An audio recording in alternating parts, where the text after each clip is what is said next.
بسم اللہ الرحمن الرحیم۔ السلام علیکم ناظرین، آپ کا نام اخنق ہے۔ آپ حضرت نوح علیہ السلام کے والد کے دادا ہیں۔ حضرت آدم علیہ السلام کے بعد آپ ہی پہلے رسول ہیں۔ آپ کے والد حضرت شیث بن آدم علیہ السلام ہیں۔ سب سے پہلے جس شخص نے قلم سے لکھا وہ آپ ہی ہیں۔ کپڑوں کے سینے اور سلے ہوئے کپڑے پہننے کی ابتدا بھی آپ ہی سے ہوئی۔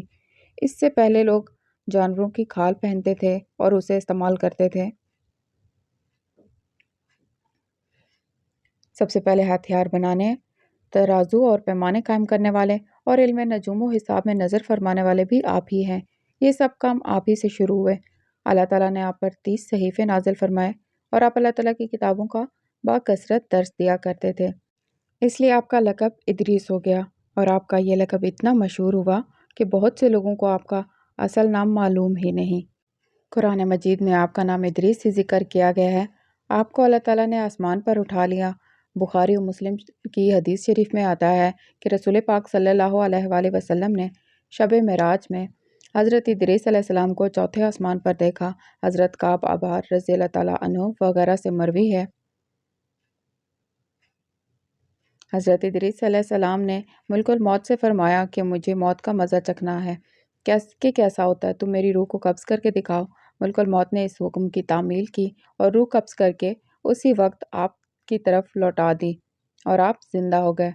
پھر آپ نے فرمایا کہ اب مجھے جہنم دکھاؤ تاکہ خوف الہی زیادہ ہو، چنانچہ یہ بھی کیا گیا۔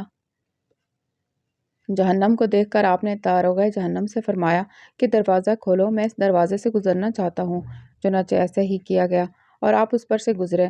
پھر آپ نے ملک الموت سے فرمایا کہ مجھے جنت دکھاؤ، وہ آپ کو جنت میں لے گئے۔ آپ نے دروازوں کو کھلوا کر جنت میں داخل ہوئے۔ تھوڑی دیر انتظار کے بعد جب ملک الموت نے کہا کہ اب آپ اپنے مقام پر تشریف لے چلیے، تو آپ نے فرمایا کہ اب میں یہاں سے کہیں نہیں جاؤں گا۔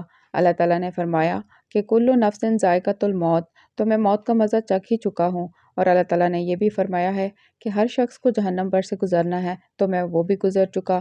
اب میں جنت میں پہنچ گیا ہوں، اور جنت میں پہنچنے والوں کے لیے اللہ تعالیٰ نے یہ فرمایا ہے کہ جنت میں داخل ہونے والے جنت سے نکالے نہیں جائیں گے اور وہ ہمیشہ اس میں رہیں گے۔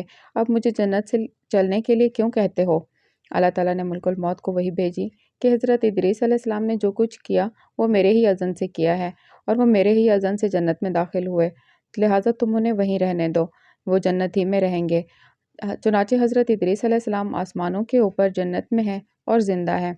حضرت ادریس علیہ السلام کے آسمانوں پر اٹھائے جانے اور ان کو ملنے والی نعمتوں کا مختصر اور اجمالی تذکرہ قرآن مجید کی سورہ مریم میں ہے۔ اور کتاب میں ادریس کو یاد کرو، بے شک وہ صدیق تھا، غیب کی خبریں دیتا تھا، اور ہم نے اسے بلند مقام پر اٹھا لیا۔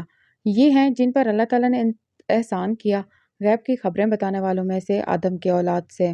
ناظرین، اگر آپ کو ہماری ویڈیو اچھی لگی ہو تو ہمارے چینل کو سبسکرائب کریں۔ ملتے ہیں نیکسٹ ویڈیو میں، تب تک کے لیے اللہ حافظ۔